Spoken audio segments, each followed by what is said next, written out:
I am now in what was one of the two hotbeds in North America. I'm in New Jersey. I think New Jersey, as a whole, because of its proximity to New York City and the amount of people that go into New York City, became really a hotbed for the spread of the virus.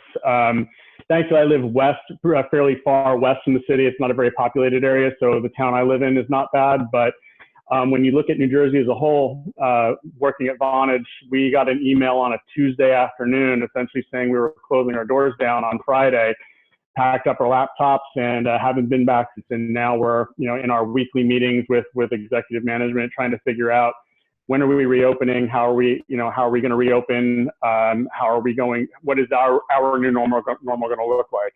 So it's been an interesting couple of months. Some of our offices overseas have already started to reopen slowly.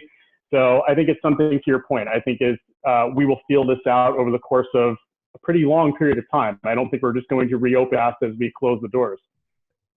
Employees and more importantly, companies' perspective on work from home and even terms like business continuity have been completely redefined by this pandemic.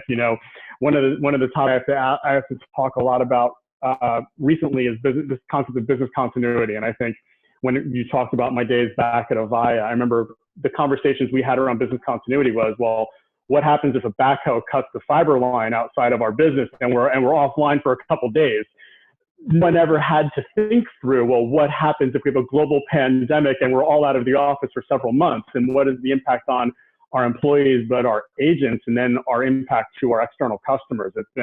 It's a wild ride, and it's really redefined everybody's thoughts on work from home, business continuity, failover. We've seen, years worth of transformation take place in only a matter of months.